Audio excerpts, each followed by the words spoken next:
Good afternoon, everybody. Welcome to Dotloop training today. So I'm going to walk you through the whole process of how to use Dotloop here at Dalton Wade. And if you guys have any questions, please put them in the chat. So we, create your Dotloop login for you, and we use the email that you registered with Dalton Wade under. So whatever that email is that you provided us is the email we are going to use to create your account. If there's a different email you want to use, once you log into your account, you can change it. So when you log in, this is what you're going to see. This is your dashboard. And if you click the drop-down menu at the top right, it will have your name and your member ID. And then you want to look for the profile.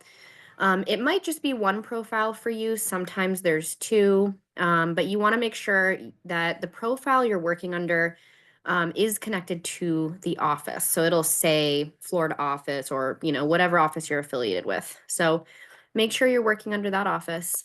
If you click on My Account, and then you click on, well, first of all, the account settings, this is where you're going to be able to change your email. So you can see that my email is listed here, Mary at Dalton Wade. If I wanted to change it, then the new email right here, and then make sure you press save. When you type in your new email, it is going to send that email a confirmation that, verifies that this email is real, all that stuff. So it's not complete until you go into your email and you verify that it's complete. Okay. So I just wanted to add that. You can also change your phone number here. You can add your NERDS ID here. Um, so I just wanted you guys to be aware that, this is where you do that. You can change your password. You can reset your two-factor authentication here. There's also your notification settings here. So you guys can check that out and make things look the way you'd like it. So I'm going to go back to the home page by clicking the logo at the top left. And now we're going to get into creating a loop. So for those of you who are brand new to Dotloop, a loop is essentially your transaction. It's a transaction. So in general, you want to have one loop for every transaction. So if you have one buyer client that is, writing offers on 5 different homes, you're going to have 5 different loops because those are all different homes, even though it's the same client. I also want to add, once you have, let's say you have a listing, and you have eventually the purchase contract paperwork, listing paperwork, you have paperwork for both sides. That's still all going to go in one loop because it's for the same transaction. So I just wanted to make that clear. So to start a loop, you're going to go to add loop. Then you're going to type in the property address. If you don't have the property address, you can start with your client's name. And then once you find a property that your client wants to buy, you can change it to the property address later. So I'm going to show you how to do that now. And this would be, an example would be obviously if you have a buyer client and you guys are just starting the journey of finding a house, but they haven't found one yet, right? So I'm going to show you how to do that. I'm going to press continue. Now, this is super important, guys. This is where you pick the loop template.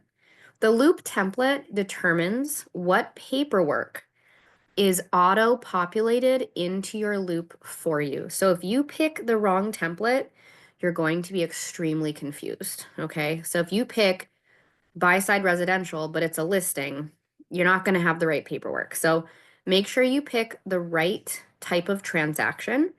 Please go through it and look at all of the different templates. There are a lot of different templates in each of the different states. They're all, have similar categories, but it will depend on the state you're in. So I'm gonna click buy side residential as our example today. I'm gonna press continue. I'm going to press done.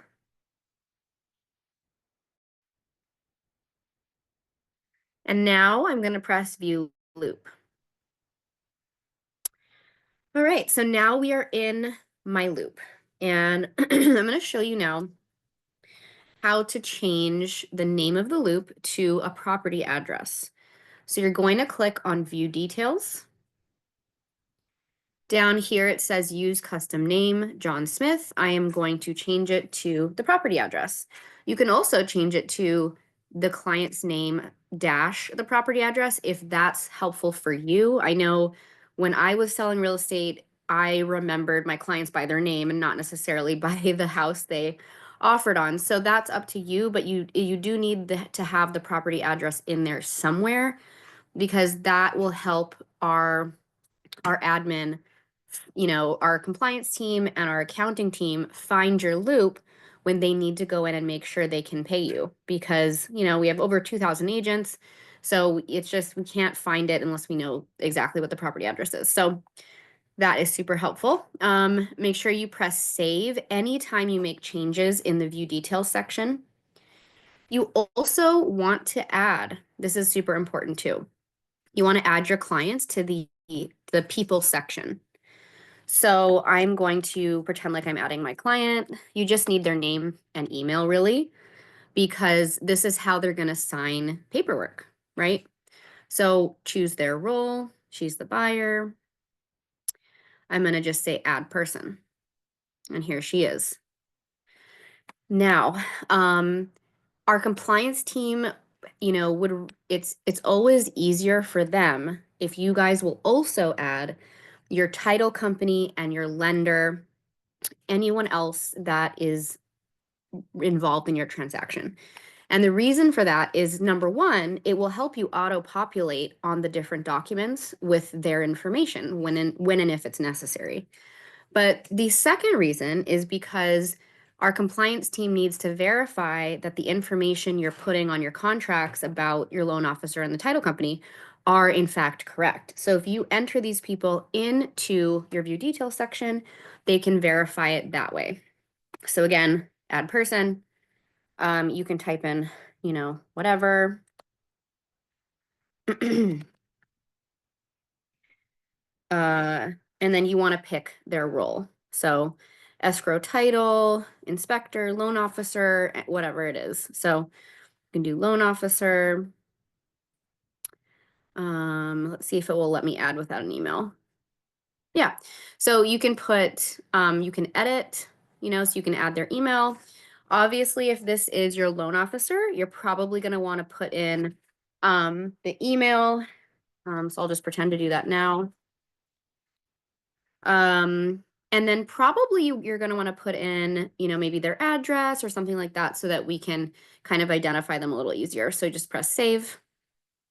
And then now I've added the loan officer. So you want to add everybody here in the people section. If you would like, if you really want the auto-populate feature to work well for you, you're going to want to enter as much of this stuff in as well as, as you can. Some of the listing information will probably be on, the listing information in MLS, if you're representing a buyer. So you can find like the geographic information, all that stuff in MLS and in the county property appraiser site. So I'm going to press save. And I'm going to go back to my loop. That'll be up at the top left. Okay. So now we are in my loop. And the way you are going to read your Dotloop and organize things is by folder. And so we have generally 3 folders. So the first one is the initial docs folder, which has most of the paperwork because it's pretty much all the paperwork you need to get started. Then you're going to have your mid-transaction paperwork. So that's going to be things like your CDA, which will get you paid, earnest money deposit, and if you get anything else, that comes in PDF form, you can add that here. And then we have closing documents, and that's going to be your settlement statement and your walkthrough. And the reason they're broken up this way is because this is how you're going to submit things for approval.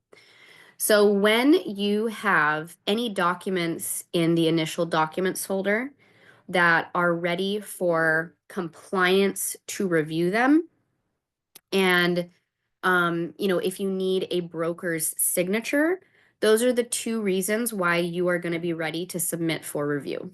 So, they're in this folder and not in this folder because you're not ready for your CDA yet. So that's why they're broken up this way. You're going to be submitting things to compliance by folder, okay? And I will show you guys more about that in a few minutes.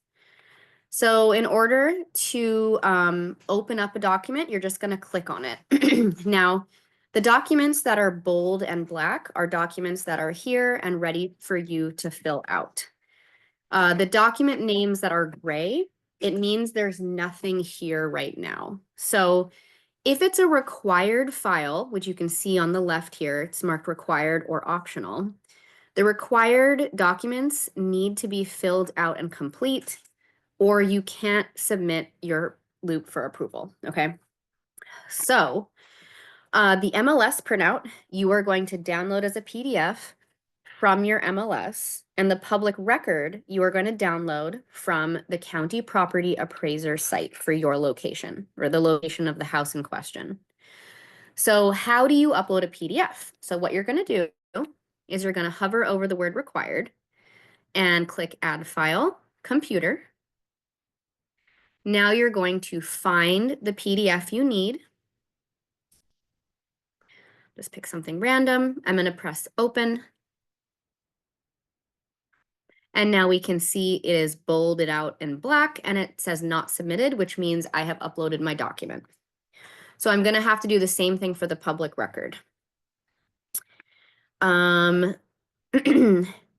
So these other required files down towards the bottom, the buyer representation doc, compensation and flood disclosure, these are documents that are required, but you need to choose which document you want because there's multiple options. So I'm going to hover over add file and I'm going to pick templates.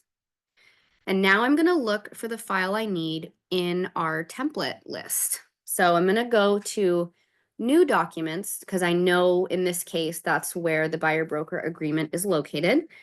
If you need to, you can use the search bar feature and search the different folders for whatever form you're looking for.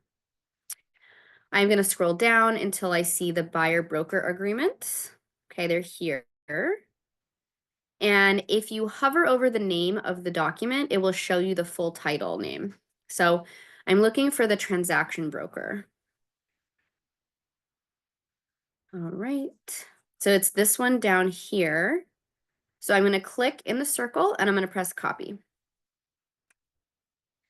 And now we can see it's been uploaded. Let's say I'm ready to fill it out. I'm going to click on it. And this is the autofill feature. So I'm going to just press autofill. And that, obviously the more you fill out, like the property info, that stuff, would auto-populate if you had put that in autofill. So, but you can come in here now and you can start typing on your contract. All of the blue sections here, you can just start typing. Keep in mind, you can adjust the size of the words up here. You can go to 8 to make it smaller if you need it to fit.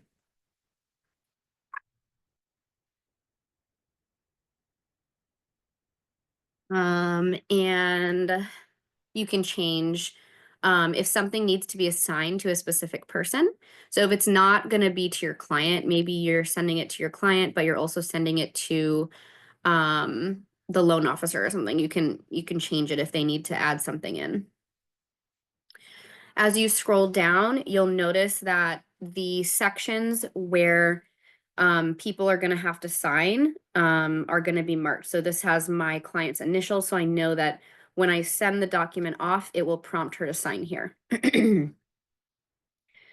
you can fill it out. And then when you're ready, ready to send it out, you can either press save and then do it later, or you can press save and share.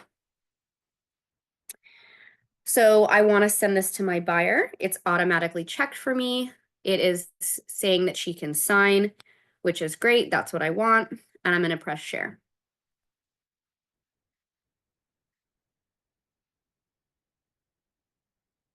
If it wants to work. Okay, let's see here. Want to work for me? Let's try again. Okay. Here we go. So now it says this document has been shared. And we just need to wait for my client to complete it. And when she has completed it, down here where it says waiting on others, it will say complete.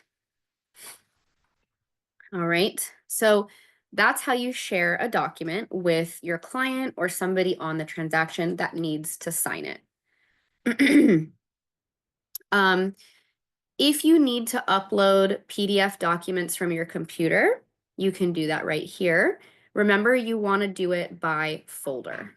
So if I need it in this folder, I'm going to upload it here. If I need it in this folder, I'm going to upload it here. You're going to click Browse, and you're going to find the document.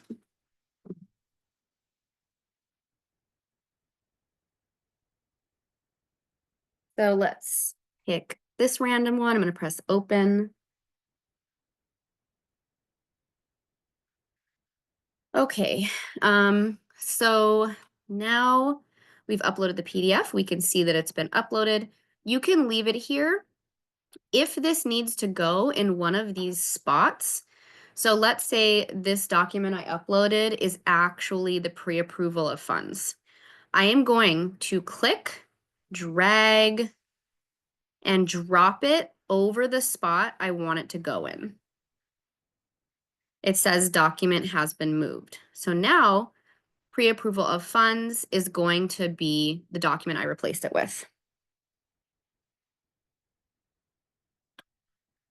So that is the drag and drop method. It might take a little bit of practice. You guys should all start a practice loop in Dotloop and practice going through everything we're going over today so that you can get used to the system and doing all of these different things.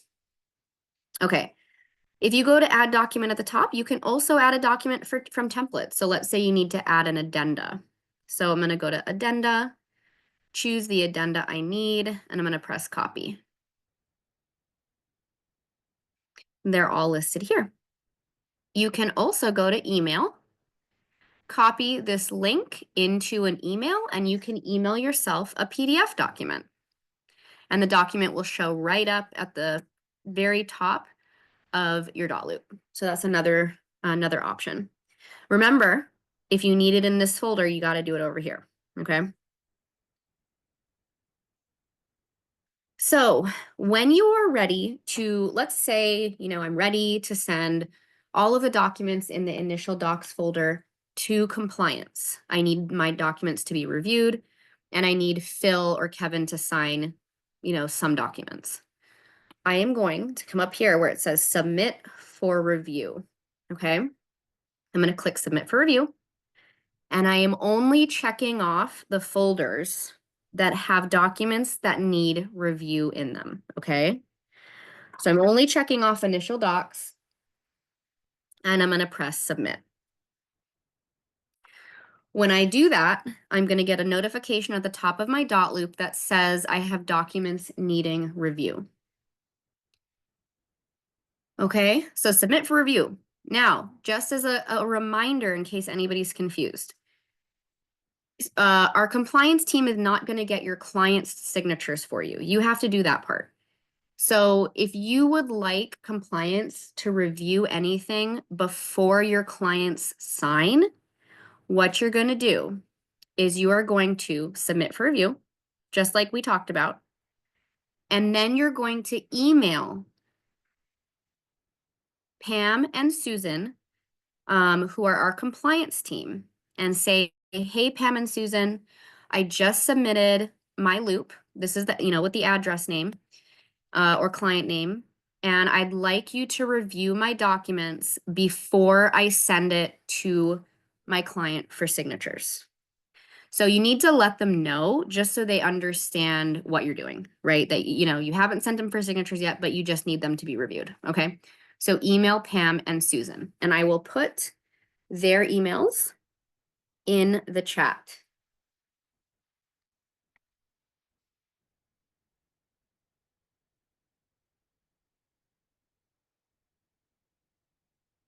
You guys can also contact support and let them know that compliance needs to review it and that you just want them to make sure you filled everything out okay.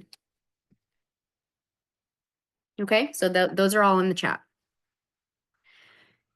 If there's a required document in here that for your specific sale you don't need, you need to upload an exemption form. Now, we get a lot of questions about this. I can't submit my loop because it says something's required, but it's not. It's not required for this sale.